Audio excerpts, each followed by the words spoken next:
Hello, my name is Dr. Andy McCoye. I'm a GP at Ecclesfield Group Practice in North Sheffield, and I'm one of the lead clinicians for the Cases scheme and one of the peer reviewer GPs for cardiology. I also work for Sheffield Teaching Hospitals as a GP clinical assistant in cardiology. I'm going to talk to you today about the very common presenting complaint of palpitations and discuss some case examples and some ideas for working GPs of who can be treated in primary care and who needs referral, and how to produce a good referral and what specific signs and symptoms are a cause to worry about and what are not. Palpitations are of course a common presentation to a GP and a common cause of referral to A&E or cardiology outpatients from GPs. It's a close second to chest pain as the most common cardiology referral that we've seen so far in cases. It can be a very worrying symptom for patients and can be worrying for clinicians too. Sometimes patients will ring up and they have palpitations or attend with this as their presenting complaint, or the patient may be referred to us as GPs from A&E after an attendance at A&E. Do palpitations always need referral? Well, no, not all. Many people who mention palpitations are describing a symptom that will have no effect on their life expectancy, but some may be describing a significant cardiac problem with serious consequences for misdiagnosis. It can be a symptom of anxiety or stress, or may be representative of a sinus tachycardia because they're unwell from a condition like sepsis, bleeding, or even embolism. Commonly, and probably the most common cause for presenting complaints of palpitations that I see, is the patient having palpitations due to ectopic beats, which are symptomatic. These can be ventricular ectopics or supraventricular ectopics. Both can be benign, and the patient may of course have ectopics some of the times that they have symptoms and intermittent arrhythmia at other times. So the presence of ectopics is not necessarily a diagnosis, but often is. So where to start when you're seeing the patient? Well, obviously we have to check the patient is describing palpitations and what they mean by the word palpitation if they've used that word. Often they can be talking about an anxious or dizzy feeling instead, or just a fasciculation in the skin of the chest, or a chest pain, rather than what we as clinicians understand by palpitation, which is a feeling of abnormal awareness of the heartbeat. The worry is whether the patient is having a significant arrhythmia, e.g. atrial fibrillation, and therefore potentially has an increased risk of conditions such as thrombotic stroke and heart damage due to tachycardia cardiomyopathy, which is where the ventricular response being fast for a long period causes the heart to eventually become dilated and impaired, or a significant tachyarrhythmia, bradyarrhythmia, or pause that is going to cause the patient to have a cardiac arrest, injurious fall, coronary or cerebral event, or sudden death. Patients can have these worries too, but on the other hand they may just be inconvenienced or afflicted by the symptom itself, or an associated symptom that occurs at the same time as the palpitation. For example, dyspnea, chest pain or dizziness. Now, how does cases come into this? I'd like to think we can all have palpitations patients as properly assessed as possible in primary care before referral, and many more be dealt with in primary care than we currently are. I'm referring to stable patients, not patients who are obtunded or hemodynamically unstable that need emergency acute secondary care admission, of course. It needs to be remembered that Cases is run by GPs and the main aim is to provide peer review advice to a referring GP consistent with that from another interested peer GP, not necessarily from an expert secondary care consultant's opinion. I hope that with Cases peer review GP help, possibly, that patients will be referred with a good history, and this documented the referral letter, which I will come to later, an adequate examination, details again which we'll come to later, appropriate blood tests if needed, and I think most patients with this symptom of palpitation warrant a blood test, if only to make sure that their thyroid and electrolytes are okay, a 12-lead ECG. This is available in primary care of course, either by referral form to the hospital ECG department or in the surgery in many practices. We're hoping to create a local community-based ECG service in the near future. All patients being referred to outpatients with palpitations should have a 12-lead ECG done before the referral and included with the referral, as the ECG departments do not store ECG tracings for GP requested ECGs, and it is useful for the cardiologist to see the 12-lead ECG at the time of the referral. In saying that, not all patients with palpitations need an ECG, but I do think that those referred to secondary care do. For many patients, it's useful to have a 24-hour ECG, also known as a Holter monitor, done in primary care. Each locality has AQP 24-hour ECG providers, and you can ask your locality lead if you're unsure. Often I will suggest a 24-hour ECG to be done when I'm peer reviewing a referral.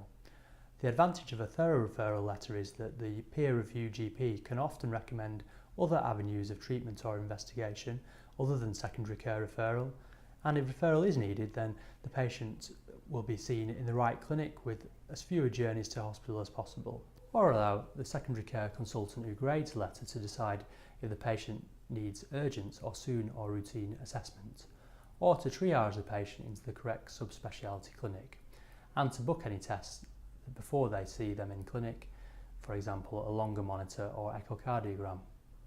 On the subject of echocardiogram, in the requesting of this test for GPs as part of the open access scheme is only available when booking for patients to evaluate a murmur at the moment. It is hoped that through cases of a normal echocardiogram done in primary care for a patient would allow primary care management, that the peer review GPs may be able to facilitate this. I'm now going to give a couple of case examples that I think are not real patients, but I think are realistic presentations, I think. First one is a 42-year-old teacher who presents with intermittent flutters 2 to 3 times per week, lasting up to 30 seconds. Worried about her heart as her father died of an MI in his 70s. There is a gradual onset and offset of the palpitations, and they occur at rest only. They are worse in bed at night. She feels slightly dizzy with them sometimes, but no chest pain, breathlessness or transient loss of consciousness. She has no history of illicit drug use. She drinks 14 units of alcohol per week, including the occasional Red Bull. She's never smoked. She drinks 5 cups of coffee per day. She has no significant risk factors for ischemic heart disease. She has a history of hypothyroidism and gastric reflux. She takes thyroxine, the contraceptive pill and lansoprazole. Blood tests were normal, including thyroid function, calcium, magnesium, and I would say with proton pump inhibitor medication that this can cause electrolyte abnormalities, including calcium and magnesium levels, so this can be useful here. A 12-lead ECG shows normal sinus rhythm. A Holter monitor was showing normal sinus rhythm throughout, with occasional ectopics during the symptoms when she pressed the button. This case is an example of one of which can be managed in primary care with reduction of caffeine, alcohol, stimulants and advice about benign symptomatic ectopic beats. There's no obvious need for secondary care referral in this case. I'm reassured here by the normal 12-lead ECG and the 24-hour ECG capturing the symptom. Ectopics occurring in bed at night are common at rest and seem to occur more in women than men and occur more as we get older. Some people are more aware of ectopics than others. In some cases, exercising such as walking up and down the stairs a couple of times can take the ectopics away. Some patients can be tried on beta blockers, and these can be initiated by the GP if there are no contraindications in scenarios like this. An occasional patient may still be troubled by their ectopics and still need to see a cardiologist, for example, to have things like ablation of the ectopic focus, but these patients are less common. More useful information about ectopic beats is available from the British Heart Foundation. Another case example is of a 66-year-old man who comes to see the GP with sore knees, but mentions at the end of the consultation that he's been getting intermittent sudden onset palpitations in the last 4 months. These occur when playing snooker and make him feel dizzy while he's playing, and he feels slightly lightheaded with them. He's had no chest pain, breathlessness, transient loss of consciousness, ankle edema, etc. They're occurring most days for an hour at a time and are of sudden onset and abrupt stopping. This is a more worrying feature with palpitations suggesting an arrhythmia. Examination is normal except for a quiet systolic murmur and a pulse of 110 beats per minute and irregular. Blood pressure is 150/94. Blood tests are performed which are normal. He uses a friend's live core and it is suggesting AF. This isn't a live core monitor. It is one of many useful devices to carry for a clinician or a patient. They're endorsed by NICE for diagnosing atrial fibrillation. They cost about £70 and attach to the back of a smartphone and can read a single lead ECG and can interpret a finding of AF. They can be useful if a patient has palpitations or non-specific occasional symptoms. In this case, a 12 lead ECG is done and shows atrial fibrillation with a rapid ventricular response of 110 beats per minute. He's hemodynamically stable. He has a history of hypertension, which is of course a common cause of atrial fibrillation. I'm not going to talk in detail about AF as that is another large subject, but I would highly recommend that you look at the Sheffield Atrial Fibrillation Guidelines available on the CCG website. But good primary care management for this gentleman would be to be aware that these palpitations are important to assess, despite it not being his first complaint in the consultation, and to check blood tests including thyroid function and baseline tests to exclude anemia, electrolyte disturbance and other causes. In this case, the GP can safely use beta blockers if there are no contraindications such as asthma.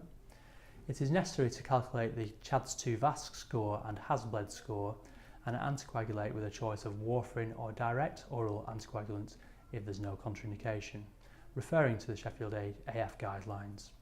It's important that GPs do not wait until they've seen secondary care to anticoagulate if anticoagulation is indicated, as the few weeks or months to be seen can be when they have a life-changing ischemic stroke. In this man's case, a 24-hour ECG was subsequently done in primary care to check AF rate control, and that can be very helpful. Open access echocardiogram to check if valve disease is present is a must here, with a murmur having been heard. Most patients with atrial fibrillation should have an echocardiogram to check for concomitant structural heart disease, though, as I've already mentioned, this is not currently available for non-murmur patients. If there is significant valve disease as well, then the patient should be assessed by a cardiologist. This scenario, on many occasions, can be managed in primary care following Sheffield AF guidelines and NICE AF guidelines, but may need secondary care cardiology referral if considering direct current cardioversion or ablation, which may be helpful with symptoms of AF or PAF with symptoms despite beta blocker. So what are the important parts of the history that I'd expect to see in any good referral letter? Firstly, the occurrence and timing of the palpitation. Are they nocturnal? Are they exertional? Are they predictable or not? Are there any precipitants to the episodes, for example exercise, caffeine or anxiety? Also in the history to mention in the letter is the frequency, onset and offset of the palpitation. Is it gradual or not? The next important feature is the duration. 1 second might suggest an ectopic, but hours or days might sound less likely to be an ectopic. This helps decide whether a significant arrhythmia is likely and whether we need a longer period of monitoring or not. If the palpitation episode was only once but needs investigation as it was associated with syncope, then a 24-hour ECG is not likely to pick up a further arrhythmia, and the patient may need a longer monitor, for example 48 or 72 hours, or 5 or 7 days, or even an implantable loop reveal device. In the future, we may be giving the patient one-off devices on prescription, such as this disposable device called a Zeo, which you attach to the chest and even has a button that you can press to pick up an event. It can last for 2 weeks, and these currently cost about £150 to £200, but are likely to become more common in the next few years. The next important feature to assess is the associated cardiac symptoms, for example chest pain, breathlessness, dizziness, syncope or heart failure signs like orthopnea or paroxysmal nocturnal dyspnea or edema. It's important to mention other medical history, particular conditions associated with arrhythmias such as hypertension and thyroid disease, and medical problems that would contraindicate treatments, for example asthma and beta blockers. It's important that those are mentioned on a letter. Medication can often precipitate palpitations, for example hormones, antidepressants, or some drugs can affect the QT interval, for example antihistamines. So a good medication history should be included in the letter. Very important also is family history, and a family history of arrhythmia or sudden cardiac death or sudden death, which might suggest a more sinister cause of the palpitations, should be mentioned. Examination is important and should be documented in the referral letter. Particularly the absence or presence of a murmur is important, as I've already mentioned.